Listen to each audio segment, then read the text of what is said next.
Chers amis, aujourd'hui, je vous ai préparé un guide pratique pour maîtriser les pronoms possessifs. Alors, ça n'a pas l'air très sexy comme ça, mais vous allez voir, c'est très utile. Qu'est-ce qu'un pronom possessif? C'est, vous savez, tous ces mots qui sont, comme par exemple, le mien, le tien, la tienne, les nôtres, etc., les vôtres, etc., les leurs, etc., etc. Ok? Donc, c'est des mots qu'on utilise tout le temps, à ne pas confondre avec les adjectifs possessif, ok? This is my car. Donc, c'est ma voiture. Donc, ça, vous connaissez généralement cette forme, mais peut-être que vous maîtrisez moins celle-ci. This is mine. Et c'est tout l'objet. Je me pousse, si vous ne me voyez plus, c'est pas grave. C'est la mienne, c'est ma voiture, c'est la mienne.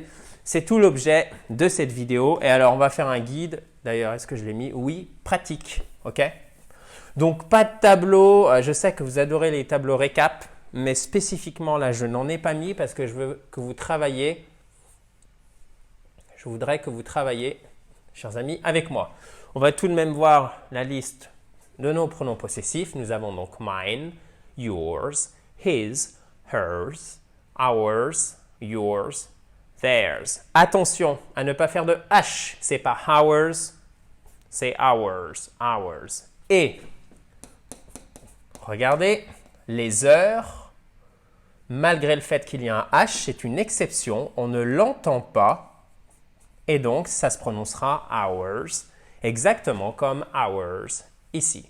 Je ne sais pas si vous vous souvenez, mais on l'avait vu il y a peu de temps.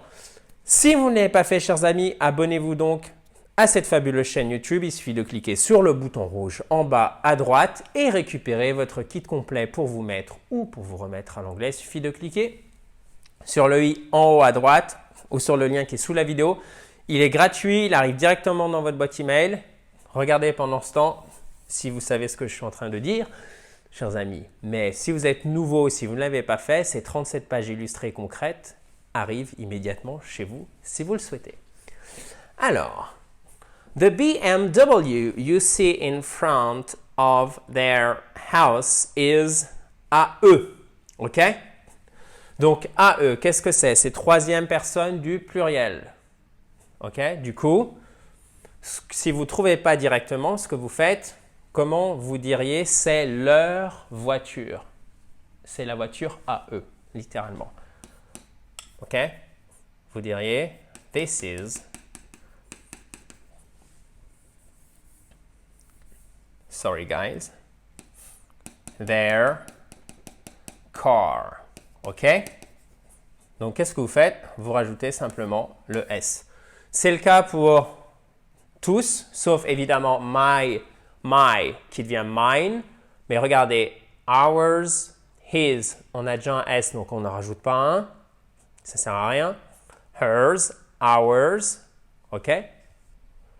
Yours, theirs. Easy, guys, OK? So, the BMW you see in front of their house is theirs. Exactly. Bon, je n'ai pas commencé par le plus facile, mais c'est pas grave. Et comme d'habitude, je n'ai pas laissé assez d'espace. Vous me pardonnerez ceci. En tout cas, je l'espère. Are you talking about Jessica? Are you talking about Jessica? She's a friend of... C'est une de mes amies. My friend, a friend of mine. Et voyez, cette façon de dire un ami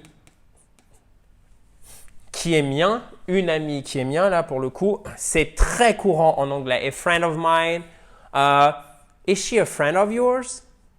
Est-ce que c'est une de votre amie? Est-ce que c'est une de vos amies? Est-ce que c'est une amie à toi? Mais je trouve que c'est pas très beau, une amie à toi. On a l'impression de l'espagnol un peu traduit en français. Je ne sais pas ce que vous en pensez. En tout cas, ça me donne cette, si je puis dire, cette saveur-là. She's a friend of mine. Ça, vous pouvez le noter, c'est très courant. Le but du jeu et de ce guide dit pratique, c'est que vous puissiez appliquer tout de suite, OK? This one is for Jerry and that one is... Et celui-là est à toi. Celui-ci est pour Jerry et celui-là est à toi. And that one is...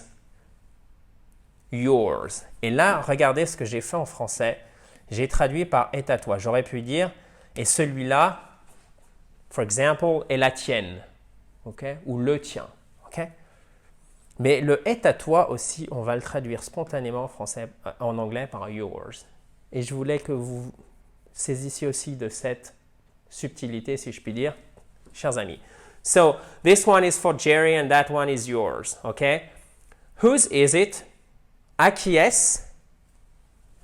Celle-ci, elle a à apprendre par cœur aussi, extrêmement importante, chers amis. Whose is it? À qui est-ce? Whose is it? This is mine, okay? Oh, sorry, it is or this is. Le it is, il est plus neutre et le this is, il est littéralement un peu plus démonstratif, mais on est vraiment là dans l'ordre du détail, ok? Mais les deux sont justes, hein, bien sûr. Oh, sorry, it is mine. Bon, je suis sûr que vous aviez déjà trouvé.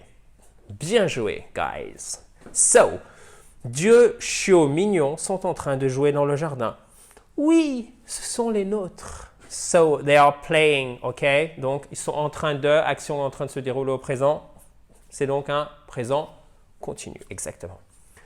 Two cute puppies are playing in your garden. Sont en train de jouer dans ton jardin. Pardon, et pas dans le jardin. Two cute puppies are playing in your garden. Yes, they are ours. Exactement. Donc, normalement, vous avez au moins compris le principe et surtout, vous savez comment l'appliquer. Si vous avez des questions, vous mettez ceci juste en dessous, chers amis. Si vous ne l'avez pas fait, abonnez-vous donc à cette fabuleuse chaîne YouTube en cliquant sur le bouton rouge en bas à droite. On se retrouve très vite, soit dans les commentaires juste ici. D'ailleurs, j'ai oublié de vous le dire, mais si vous avez apprécié la vidéo, vous pouvez mettre un petit pouce bleu, ça fait toujours franchement plaisir. À demain, en tout cas, dans la joie et la bonne humeur. Bye bye guys, have a nice day.